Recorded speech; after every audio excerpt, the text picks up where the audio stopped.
Have you ever wondered how habits shape our lives and destinies?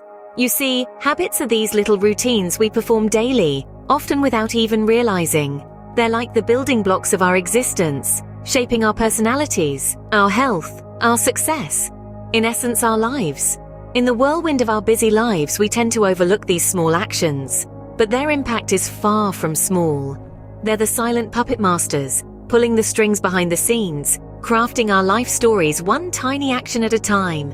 To help us understand this better, we turn to the book Atomic Habits by James Clear, a guide that simplifies the complexities of habit formation and alteration, breaking it down into understandable and actionable steps. It's a deep dive into the microscopic world of habits, unfolding their immense macroscopic effects. Ready to dive into the world of habits? Buckle up as we delve into the first chapter. Habits, no matter how small, have a compounding effect, but how does this work? Imagine a snowball rolling down a hill. It starts off small, but as it rolls and picks up more snow, it grows larger and larger. This is similar to how the compound effect of habits works. Think about it this way. You're not just brushing your teeth, you're committing to your health. You're not merely making your bed, you're cultivating discipline. You're not just reading 10 pages of a book each day, you're fostering a love for learning. Each small action, each seemingly insignificant habit, is a step towards a greater goal. And that's the beauty of the compound effect. It's the principle that small daily habits don't just add up, they multiply. Each day's efforts stack onto the last, creating a compounding effect that can lead to significant changes over time. Let's take a tangible example. Suppose you decide to read just 5 pages of a book every day. That might not seem like much, but over the course of a year, that's over 1,800 pages. That's roughly equivalent to reading 6 or 7 full-length novels, all from just 5 pages a day. Or consider physical fitness. Maybe you decide to do 10 push-ups a day. It might not seem like it would make a huge difference, but after a year, you would have done over 3,600 push-ups. The key here is consistency. It's not about making massive changes all at once. It's about making small, sustainable changes that you can stick to every day. It's about understanding that progress is often slow, but over time it compounds to yield significant results. And remember, the compound effect doesn't just apply to developing positive habits, it also applies to negative habits. Each time you choose to skip a workout, or eat an unhealthy meal, or procrastinate an important task, it adds up. So be mindful of the habits you're cultivating. Understand the power of the compound effect. As you see, every little action counts, and over time, these actions can lead to massive changes. Now that we understand the power of habits, let's delve into how they work. Habits are formed and function through a 4-step process: cue, craving, response, and reward. Each of these steps plays a crucial role in the formation, execution, and reinforcement of our habits. Let's start with the cue. A cue is a trigger that initiates the habit. It's a signal to our brain to start the behavior. It could be anything from a particular location, time of day, emotional state, other people, or even a preceding action. Next, we have the craving. The craving is the motivational force behind every habit. Without some level of desire or hunger, we have no reason to act. It's not the habit that we crave, but the change in state it delivers. Then comes the response. This is the actual habit we perform, which can be a thought or an action. Whether a response occurs depends on how motivated we are and how much friction is associated with the behavior. If a particular action requires more physical or mental effort than we are willing to expend, we won't do it. Finally, the reward. The end goal of every habit is the reward. Rewards satisfy our cravings and teach us which actions are worth remembering in the future.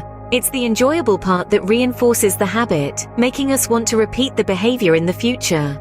Understanding this cycle is the key to forming good habits and breaking bad ones. If we can make the cue obvious, the craving attractive, the response easy, and the reward satisfying, we can create a new beneficial habit. Conversely, if we make the cue invisible, the craving unattractive, the response difficult, and the reward unsatisfying, we can break an existing unwanted habit. With a clear understanding of how habits work, we can now start to shape them to our advantage. In this chapter, we learn about an important factor in habit formation, our identity. Now you might be wondering, what does identity have to do with habits? Well, Sit tight because we're about to dive into the fascinating world of identity-based habits. Picture your habits as an iceberg.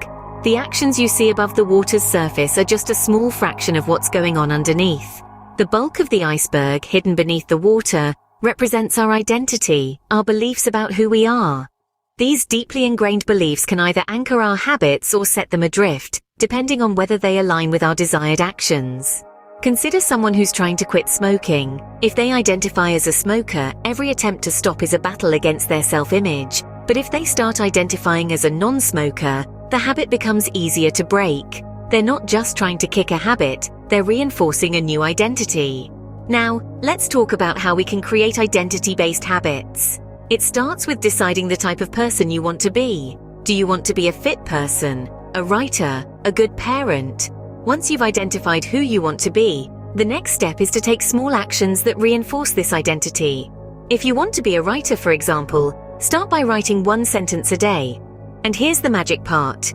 Each time you perform this action, you're casting a vote for the person you want to become.